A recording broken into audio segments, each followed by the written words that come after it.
By any chance, are you gonna check out Dune 2? Have you seen I Dune have 2? not checked out Dune 1. Okay, Dune is The great. wife and I are like struggling to get through 22-minute TV shows. Super understandable. Movies are off the docket probably for Super like a year. understandable. No spoilers. Dune 2 is amazing. It's super good.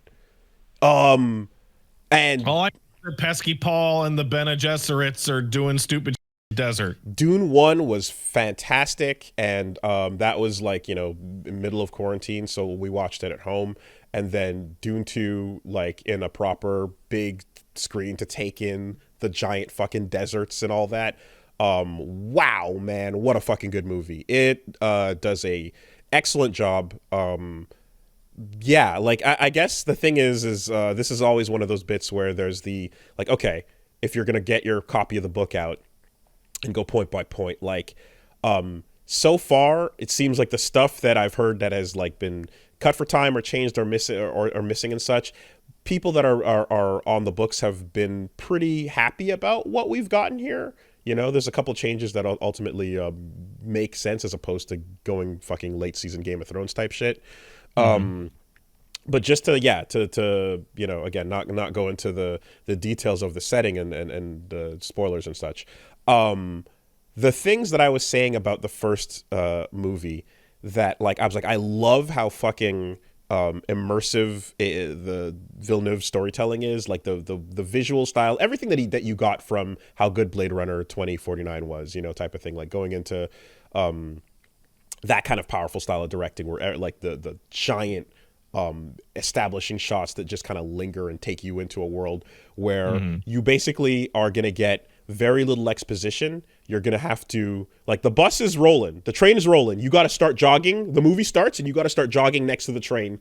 And Wait, is this a type of film in which everyone is sitting there going, "Wait, who's that guy?" everything's rolling, you jump into the middle of things rolling, right? High School High, the bus doesn't stop in this neighborhood, you make your way on or get off, but it's not stopping, and if you are down for that, to do a little bit of like legwork once you get dropped in, like, it's so rewarding because again, it doesn't treat you like an idiot. It's like it's a very it's a much more like believable way to be immersed in a world, is to kind of Mm-hmm. like pick things up as you go, and even if you're not fully getting a whole lot of it, like the feeling that you can infinitely zoom out to space or infinitely zoom in to find out more about this little mouse, and its habits are incredible, right? So we play a lot of video games, and video games have two forms of exposition. Movies have them a little bit as well. That I'm hearing you describe this as the anti thing, and I think of like Metal Gear. I think of, wow, Snake, look at that cipher drone. Pause. Cipher drone? Question mark. PlayStation Followed by loads. exposition to a person who should know what I'm saying already, Yes. but the audience doesn't know. Yes. So it'll fill in. You're describing none of that shit. No, man, you're going. There's moments where it happens, but like you won't get the full explanation of it. Like, you'll encounter like someone, because the movie has a lot of moments of like someone who's from an outside of a culture is walking into that culture going, yo, what the fuck is that? I And don't know what then that is. yeah, and like sometimes there'll be a moment of like, "Ugh, okay, fuck, here's what it is, it's this, it's that, all right, got it, good, let's go." But most of the time it's like, hey, what the fuck is that? And they're like, shut up. And you're like, and you just keep looking at stuff that you're like, it You just, stupid, you don't know that? what a fucking idiot. Leave. Anyway, moving on. It's really awesome with that. The there's elements as well, like I said, of like you can zoom out or you can zoom in and get like such rich world building and detail in this. And for something that is such a landmark sci-fi series, I don't know anything beyond, I guess, what is now the first book. So part one The, and part the two of this movie. my understanding of Dune is from the last level of Res. Yeah, that's a good place to start. That's what I know about Dune. That's a good place to start. What I kind of like, what I guess I was expecting, and to some degree with this, is the idea of, if you're looking at Star Trek or Star Wars or any of these massive galaxy spanning stories, there's always an element of like flying across that space, and like, you're going to every different race, culture, and planet and seeing all these dimensions of it. This first book, I guess, or I don't know, I can't speak to the future, but this story is like, what if we spent the entire time on Tatooine, actually, and just grounded everything with the shit going down, like culturally, politically, all of that on Tatooine, and then the outside empires all that around. shit's happening still. Yep, and then the Tusken Raiders or whatever, like, not to just pull the parallel in this way, because it's like, I mean, it's doing its own fucking legendary thing, but just to say you're spending all your time in one place, and like it's equally as interesting, if not more interesting, to go super zoomed in with a microscope, as well, and not just a telescope, in this type of setting. Fucking incredible with that. And one of the things I love the most about two in particular, going into part one, not knowing anything besides like a bunch of wacky sandworms and a bunch of wacky David Lynch costumes from back in the day. There was always an element of like, this is all really fascinating and super cool, and I love the setup and the tech and the world and all that. But there's definitely a bit of a like, okay, we got a chosen one, we got a prophecy, we got some ye old, protagonist lore that we're gonna go through, and it's like, yeah, I mean, come on, we're going back to the '60s, right? So this established a lot. Fine, you're allowed to do that. It's okay. But boy, am I allowed to do that ever. Yeah. But boy, am I generally like a bit tired of like unexplained chosen ones and prophecies and things like that, because it's just because the mystic old people said so, and that's that, yada yada, right? It's an element of a story that I always like. If you're gonna go there, I always kind of hope for more, because I feel like when you're presented it with that like earnestly, in a setting like, I don't know, like you're playing like anything like a Zelda game or something, and it's just like, you're the mystical chosen one of the prophecy of the time, and you're going to be the hero of the. It's like, right, there's no questioning where or what that is. It's just, the point is that there's a whole force behind why you have to have your coming of age and become the hero, So with that, this is so fucking good, because it's like, yeah, that thing that you were kind of like, okay, about with the first half of the movie, the second half of this series, of this book, and with part two, is actually about how bullshit that all is, and it is an excellent through line throughout this story. Is so what you're saying is you're watching it and you're going, oh, this again. And it goes, yeah. Psych! It's not. It's something different. You're watching like a very awesome like breakdown on how to create a chosen one, how to create a prophecy, and the bullshit therein. And there's still an incredible, outside of the frame of that, there's still an incredible story and struggle that you really are extrapolating, and like there's a whole massive statement on the idea of charisma and cult of personality that goes into how this whole thing plays out and such. But boy, is it awesome to see like that concept that I'm like, all right, be like, no, that's the point, idiot. That's the whole fucking point. And we're gonna like drag that out and put it to the forefront and examine it, in a really awesome set of ways. It does a great job with that. The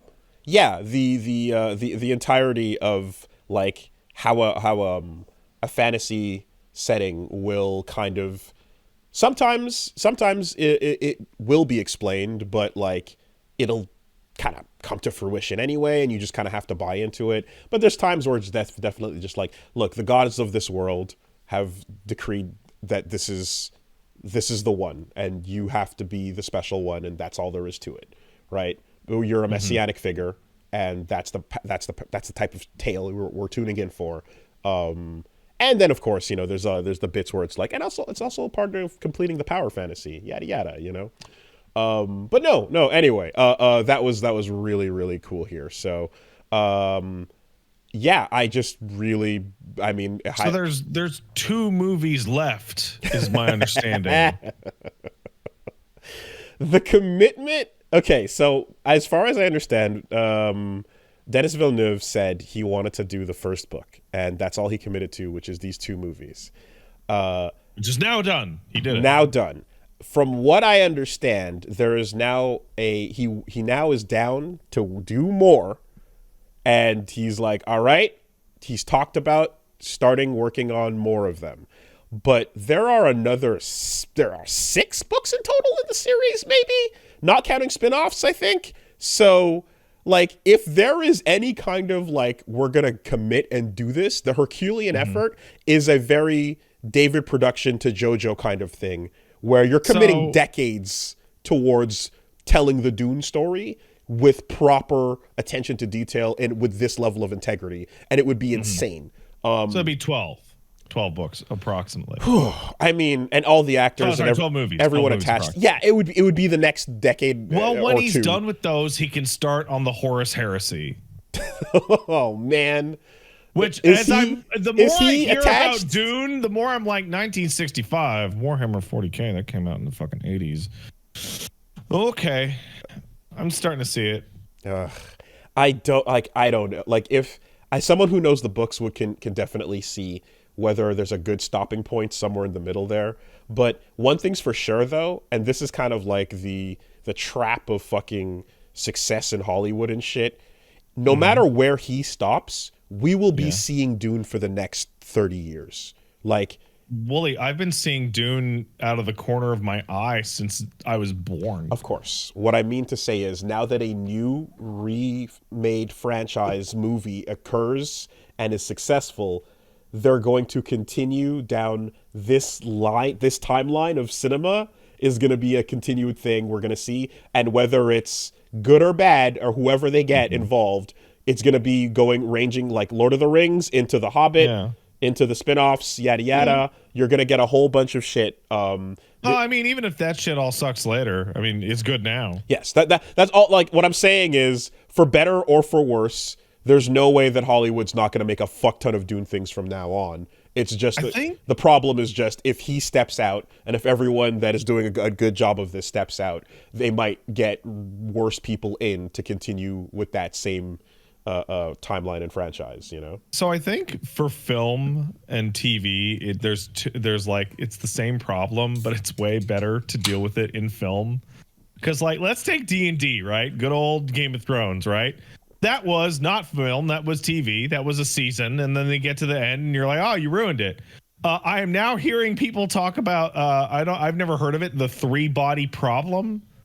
It's an adaptation that D&D have made for television, where they apparently ruined that also by changing all of the character writing. Wait, they just rewrote all the main characters? Sorry, is that the title of a book, or is that the name of a 3-body problem? Oh, I thought you were describing a type of problem that occurs in adaptation. No. It's a book series that apparently they have ruined it by changing all of the main characters. I see.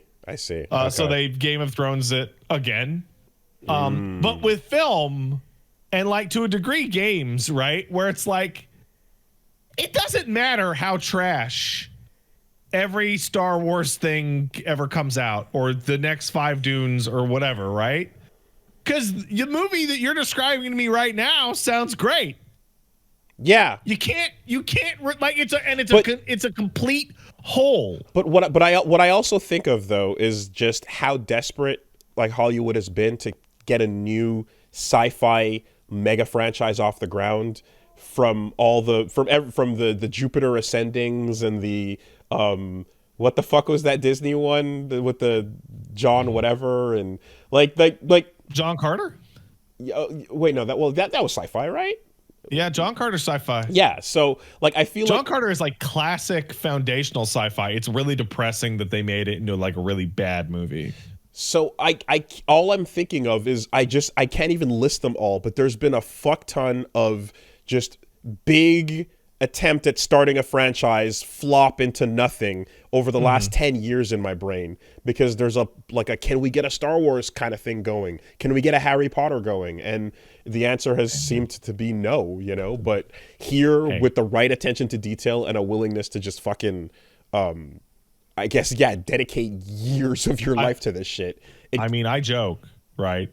But if mass audiences are willing to latch on to all this weird Dune spice sand shit, then like, come on, Henry Cavill with that Warhammer shit, because like they'll never run out of Warhammer shit to do. Like they're never, they will never run out. I think that I think within our lifetimes there's going to be a big mainstream adaptation of Warhammer at some point. It's going to go down. Like the thing that's coming down. I'm pretty sure they're trying to make one right now. Yeah, the thing that's coming down the pipeline hopefully is really good. But there's always the possibility of it not being, and then that goes back in the box for a long time, you know. But either way, like the commitment here is definitely a JoJo-esque, like we're doing it from here till 2050. Who are we committed to going all the way, or what do we, you know? Like I feel like we're sitting around waiting for JoJo's Bizarre Adventure Part 7 to correspond. Like we're waiting for Technical Institute in Japan discovers new way to automatically render 3D horses, and we go, there it is. There it is. Yeah. They did promise that, like, hey, we're gonna get to Stone Ocean, and they completed that promise, right? From the intro of Sonochi no Sarame, they just said Part 6, and we're good. Anything after that is fucking bonus. Don't hold us to it. I have a really stupid question. Like this, because I didn't read Part 7 of JoJo. So this might be. Yes, they can replace all the horses with motorcycles. Damn it. Okay, yeah, no, that was the question. Is like, can we just replace every horse with a motorcycle? Is that? Did I actually read your mind? That is absolutely my question. Yes. You absolutely completely nailed it. Can you just replace every single horse with a motorcycle? Yes, you can totally replace it with a motorcycle. No problem. Yeah. Oh my god. And then it makes characters who don't use a motorcycle that much more badass because they're running on foot next to the bike. Yeah. It's great. Yeah, that's right. So no, it is Dune is fucking phenomenal, and there's just so many great, fascinating elements of like world building that, like, I mean, again, it's no surprise that like the thing that you've heard about all your life that people are like, yo, that series is fucking awesome. Like, yeah, being done well and being brought out in this way, it turns out it is really cool. And what's really also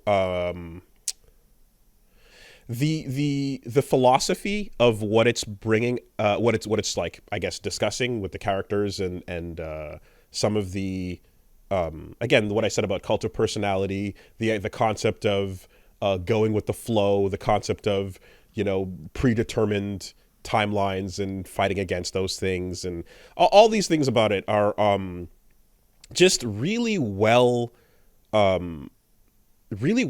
like framed, and like the direction in particular does an amazing job of playing with okay, without going too much into detail, there's you know how this is a setting that has like the equivalent of like Jedis, where they were what Jedis were inspired by. Magic nonsense. It's got all kinds of magic nonsense. I thought I saw the fucking Conqueror's Hacky or whatever you call it at some point. So there's all kinds of magic nonsense that was then George Lucas took inspiration from, is my understanding and such. Yeah. And the source of a lot of that magic space nonsense is so much more interesting than the derivatives, you know? Because like imagine if the Force was like unreliable. Imagine if there was an aspect to it that you couldn't really always count on. Oh, great. You know, and so you're like, I have this magic power, and I'm in this setting, and I have the ability to manipulate the world to my will for whatever. But there's elements of it that are like, yeah, extremely unreliable. You know, and So like you're describing the warp? the warp. Yeah, the source of magic from 40K. I don't know. I don't know about the 40K. Yeah. Okay. The warp is like I would like to tap into magic power, but I have no filter on how much power is going to come out for my assigned task. Okay. Yeah, there's elements here of like there's moments of like precogging that are like, but is that a possibility? Is that wrong information? Are you looking at incorrect data? You know, like there's things that are, yeah, just not fully to be trusted within the narrative. And yeah, it's fucking great. So anyway, I highly recommend yeah, and that's a series that's worth catching. And so in the background, I looked up, I'm like, Lynch directed that first Dune movie, right? Yeah, well, David Lynch. He didn't do all of them? There was only the one, if I remember correctly. Oh, it was just like 5 hours long, right? Yeah. Yeah. And he hates it. It's like his most hated thing that he's ever worked on ever. And I knew that, and I wanted to go check, like, why did he hate it? And the reason why he hated it is because the studio fucked with them, where he wanted to make, guess what, a fucking weird-ass Dune movie. And they were like, please make a normal movie. And he's like, I can't. Okay. But part of that background that I found was discovering that David Lynch got asked to direct Return of the Jedi and turned it down. Whoa. I can't. Oh my God. I live in a different world. Oh my God. Oh, Jesus Christ. Oh, wow. Everything would be different. The way sci-fi looks and acts and speaks would be unrecognizable. I'm imagining a scene where like Vader goes to throw the Emperor off the pit, and it just holds on the shot of him falling for like an hour. Or like one of the Force powers is the Emperor can just shrink and make himself really, really, really, really tiny, and then we just zoom in on him like crawling away like. Oh, Jesus Christ. Fuck. Yeah, no, that changes the history of cinema. So there was, so there you go. That's what I was like, there was also a TV miniseries, which I remember when they were advertising on the Space Channel here in Canada. That was like Dune, the 3-part miniseries was a thing. My understanding is no adaptations of Dune have been properly faithful enough, kind of like JoJo was, right? Even before. Yeah. But like even with JoJo, where you're like, Satoshi Kon, you're taking mad liberties, but goddamn, you did some cool shit. There's some like, you don't have to go back and watch the old JoJo, but there's some cool shit if you do. You should probably watch the fight with Dio. Watch the Dio fight, and like, yeah, the Endul fight is pretty sick too. You know. Yeah. But that's kind of the vibe, I guess. Yeah. But in any case, Dune fucking phenomenal, and yeah, I saw it in one of them. We have the VIP seating theater thing where you can get like the nice chair and the food in advance and all that. It's basically like an Alamo Draft House, except there's no shut the fuck up rule. And I know like Reggie had mentioned that like he went in and some people were talking and being shitty and ruining the movie, and I was like, God fucking damn it, that sucks. Because the one thing I'm like, I will absolutely pay extra for the ability to be like, this fucker needs to get out. You're ruining it, right? And somebody, of course, and like as I was talking about that with Punch Bomb, someone of course walks in and is, well, it's 18 plus, so that's already going to filter out a bunch of kids that are going to be shitty and stuff. Yeah. That's nice. But yeah, some dude in some big dude in a Hawaiian shirt just came in to try and like basically like rizz up the fucking audience. Like, the audience, like, is the best way I could like trying to basically be like a commentary track. He starts being this character, you know, and I'm like, why are you doing a bit in the, like, what the fuck are we, like, and it's like, okay, it's in the previews, that's cool. It's like, okay, the movie has started, it's still going, give it a grace period, and now we hit the title, or now we hit the logo, and you're still going. Yo, the movie started, shut the fuck up. And it worked. And I'm like, oh shit, that's nice.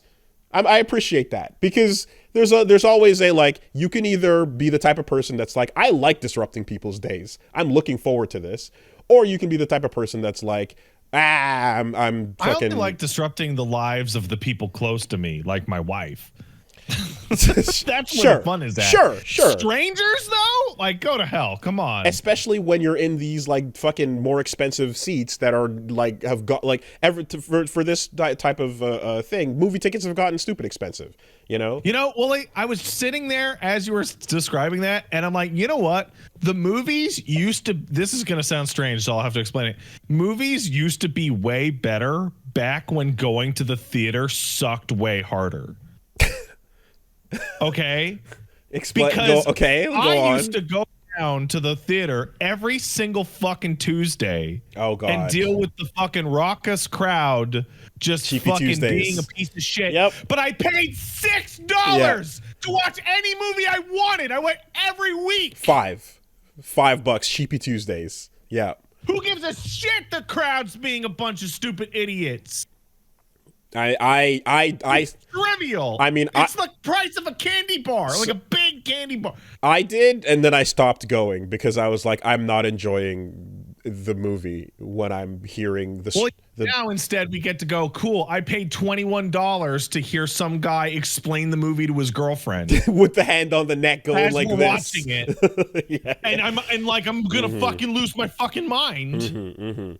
I forget what movie it was, but I had a moment of like, oh, what did I expect? Of course, I came on the Tuesday for the Cheapy Tuesday showing. Fuck this, I'm never doing this again. I'm just like, I'm down to like go at a random ass time and just actually enjoy it, 10 a.m. on a weekday. Yeah. Best movie experience you'll ever get. And and that's, yeah, like if everyone is and the thing is like I'm very much down for like reaction to the content in the movie as you're with as people are. Whoa! Sure, right? Great. Whatever. I think that's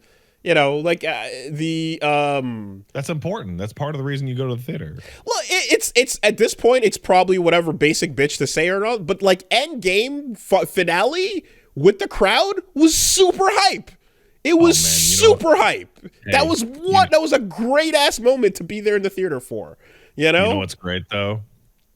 I saw people who actually went to see Madam Web describing them laughing at the movie, but being in like theaters of maybe 6 or 7 other people, and they were just like lead paint staring at the screen, going, not like thinking they were going to see a good movie and finding Madam Web instead of going like, I'm going to go see that bad movie. Honestly, so you want to talk about shit you can watch to get a fun secondhand experience watching with an audience reaction. I always talk about that Iori combo video in Mexico, right? Mm-hmm. That's fucking great. You can always go and fucking get hype on that. There's the Avengers Assemble scene with the audience watching it. Super hype. Always really, really fun. And then top of that list, as of definitely this week for sure, is watching Jiren versus Goku in a fucking stadium in South America. Like, that you're never gonna be more excited with a crowd than that crowd in particular. Okay. Something I wanted to mention about Dune 2, actually, and I forgot, in terms Mm-hmm. of just how fucking cool the visuals are at like conveying concepts in this. There's a scene in Dune 2 where they go to Geidi Prime, Mm-hmm. the kind of like the bad guy, homeworld type of thing, and they're establishing just how like bad and evil and everything the that family is, to the point where like they're sucking color out of the environment. It's just this black Oh, is and that the white, bald guys? super, the bald oppressive, the Harkonnens, yeah, the super oppressive bald Okay. black and white setting. And like they're popping off there, being celebrating big evil and how evil they are. And like there's a point where like they launch what can only be described as fascist fireworks. Like Okay. they found a way to take all the joy out of fireworks and make it this oppressive, evil feeling thing that is a celebration thing. It's like watching it, it's like it's so fucking sick and wild that it's like, yeah, you sapped all life, all fun out of it. The ink fireworks popping off, if you've seen it. It looks crazy. Creatively like amazing stuff for the whole visual effects team there. Yeah, that's a fun thing into too as well, where they like seamlessly go in between and out of like being in full monochrome and such. But great movie. All right.